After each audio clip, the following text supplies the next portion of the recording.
Oftentimes we don't think about it until it's too late. Sometimes a situation can explode just like that. Other times you can see your very environment change and evolve around you. And at that point, you have to make a decision on what you're going to do and how you're going to get it done. This video, we're going to be reviewing from Mira Safety, the CM-6M protective mask. This is the Urban Sentinel. Let's get into it. Now, this video is sponsored by Mira Safety. They sent me this protective mask kit, and I'm going to be going through everything that's in it, and we're going to have some talk about the benefits to having equipment like this in with your preps for those events that you hope won't happen, but it's always best to plan on them happening. Now, in the box came the gas mask, and yes, it was sealed up in plastic, but I am a kid on Christmas Day and I do not wait for the sun to rise. So I opened up everything and got started right away. So I'm going to be going backwards and walking you through some of the features on the mask, the filter, the canteen attachment, and the carry bag that came with it as well. Starting off with the mask. Now, the visor is a panoramic view visor. It's polycarbonate, so it's going to be impact resistant. The material itself is a bromine butyl rubber. It has a high resistance to a lot of the aerosols and chemicals that normally do wear away and compromise the integrity of rubber when they're in contact with it, especially when they're airborne. So this is something that it's going to be durable and it's not going to wear away should you have contact with those types of chemicals. The 6-point harness for the head strap, 2, 4, 6 right here, is adjustable, and it has a back mesh here to go on the back of your head. Now, it is suggested that, you not have facial hair in order to maintain a proper seal against the inside of the mask itself. Going in closer, I'm going to show you a little bit here. This area right down here, better angle, that is essentially the exhale port. When you're breathing out, your air comes out through there.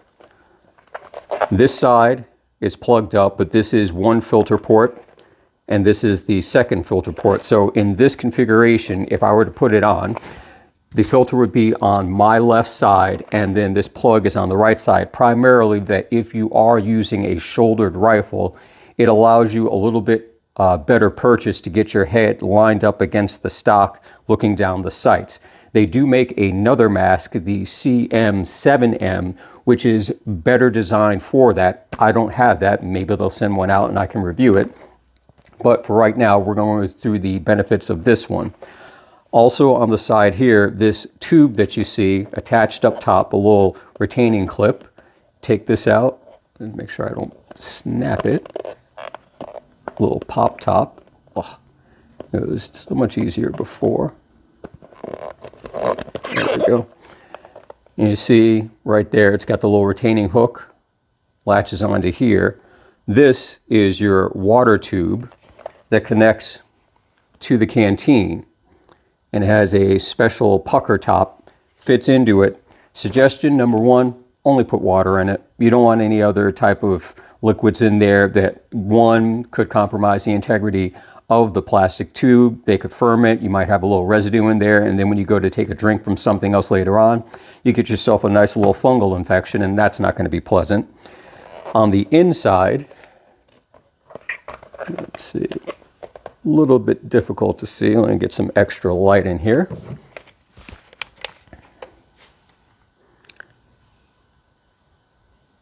That little tube there, when you turn this little lever, it adjusts the sip tube to orientate it towards your mouth. So this way you can drink from your canteen. Now, I do believe it is Camelback adaptable. I have an old one. I haven't pulled it out yet to see if it will directly connect to it, but that will give the advantage that if you're wearing the Camelback and you have the mask on, you can attach it that way, and then you have ready access to your liquids right there. Excuse me. Now, there are several steps that you need to take when you are going to actually be donning the mask on to make sure that you have it on properly. Now, before we get to that, we're going to talk about the filter that was sent. They sent me two filters, both the same.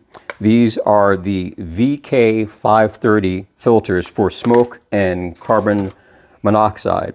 Now with these filters, they come plugged up and sealed. They're a 40 millimeter filter, which is a NATO standard. So any type of filter that is 40 millimeter will adapt and fit to the mask itself. So easy enough threading it on.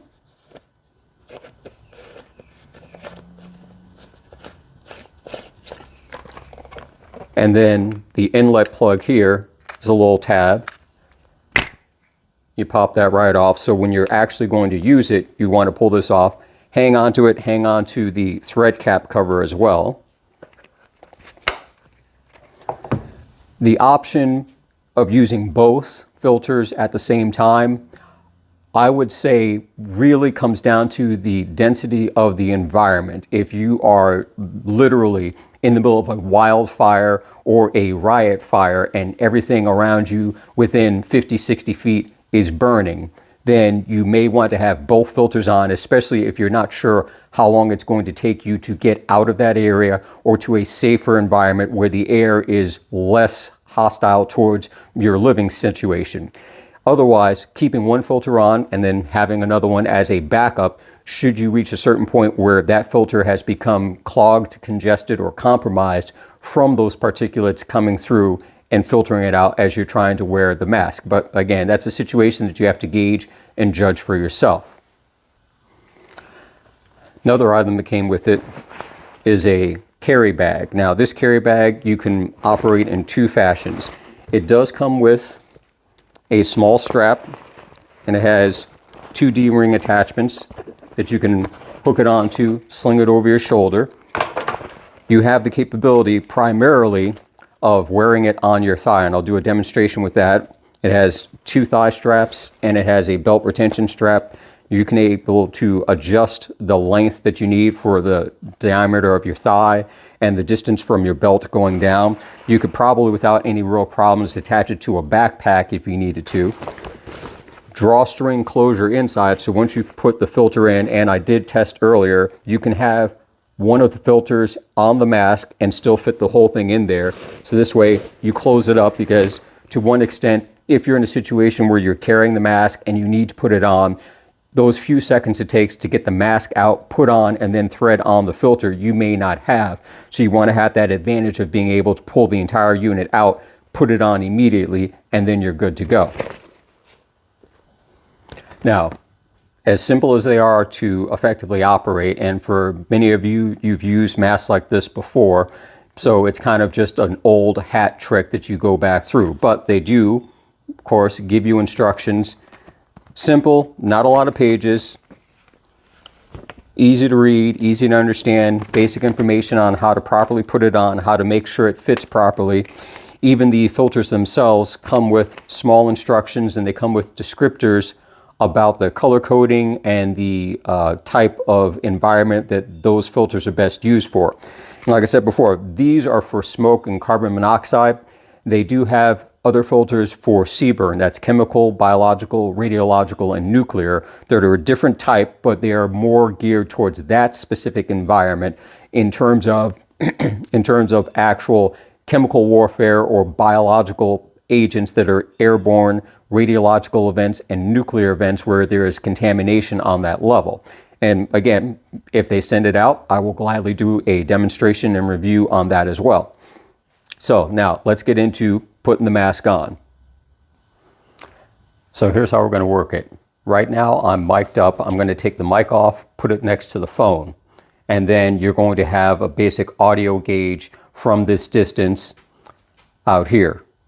Don the mask, you're going to listen, hear how I sound through the diaphragm, and then I'm going to bring the mic closer to see if there's a significant change effectively in my tone of voice and the volume of my voice during this demonstration. All right, now the instructions, what they want you to do is getting your hands within the webbing of the straps. You're going to be putting the mask on from your chin up. And yes, it is again advised not to have facial hair for the proper use of it to get a good tight seal against your skin. But at the moment, I'm not going to do that. This is just going to be for this demonstration. So getting your hands in, got them in like that so my chin can get into there, under the chin, over the head, and then you adjust the straps. Now I have loosened the straps, which is something they say to do, and then you adjust to tighten. So this for me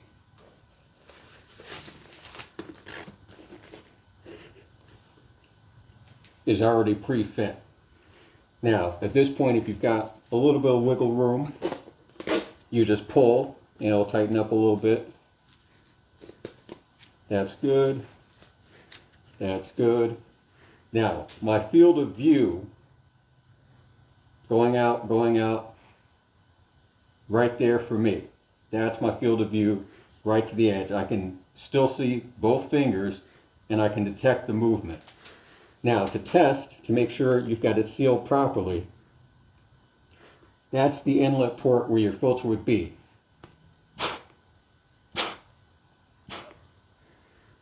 Now, each breath going out, you could hear.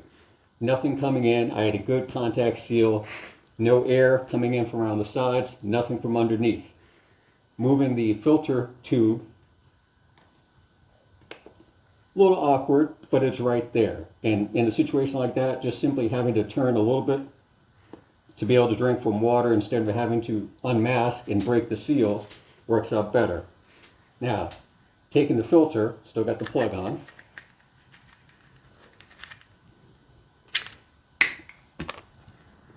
Lining it up.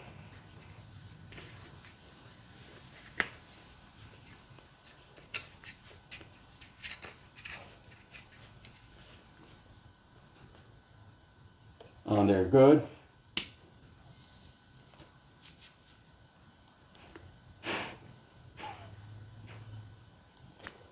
Now, without it,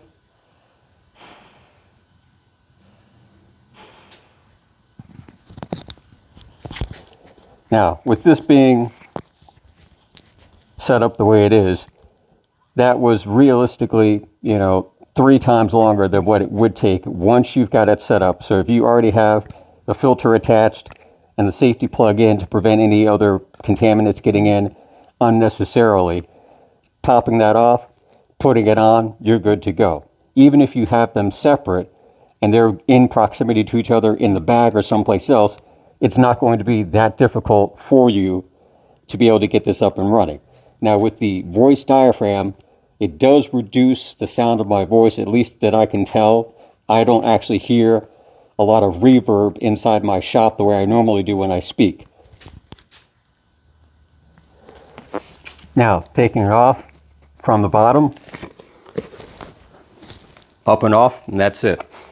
Now, Mira Safety does make a spectacle attachment. It's basically, you send them your prescription lens specifics, and it's an attachment that would go in, fitting inside here. So effectively you have a built-in pair of glasses, because getting a proper seal with glass frames going around, or even some of those bridge resting glasses that you see, isn't going to be the same as having it fitted and set inside a mount where it stays in one position, and this way you don't have to worry about something breaking, snapping, or dropping loose inside of the actual visor area. All right, so we're going to do the drop thigh. Now, it's got a top adjustable strap here, nice big Alice clip. I'm just going to put it on through my belt.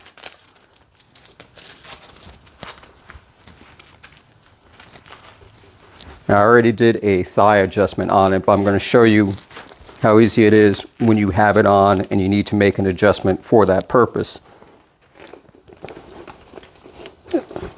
Now, reaching around, got it clipped. Easiest way, if I want it a little bit tighter, pushing from the back part of the strap, catch my finger in, pulling forward, and then straightening it out, pushing it through this front loop and coming through. And one thing here is it's got a little bit of a space so you can tuck in the excess. You actually missed the feed through. Feed it back through the loop here, then tuck in the excess. Now, like I said, I already adjusted it for mine, so there wasn't much movement left. Put on the second one, because I don't need mine tight like a tourniquet. Open up the pouch.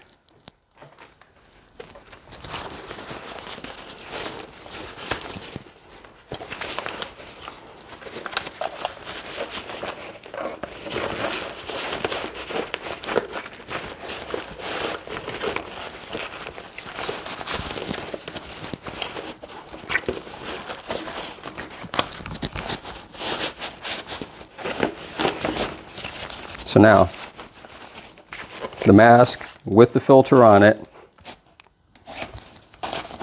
close that up.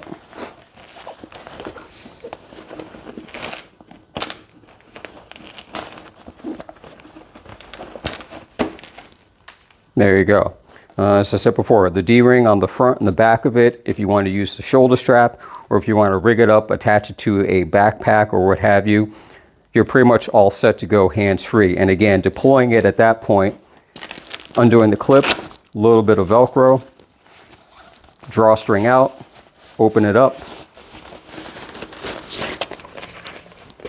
and you're out and you're ready to deploy.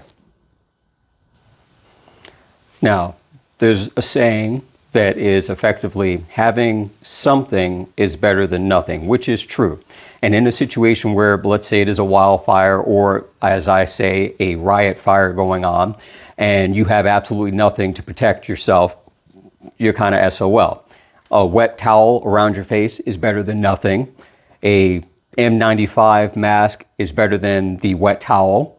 A 3M half mask is better than the N95 surgical mask.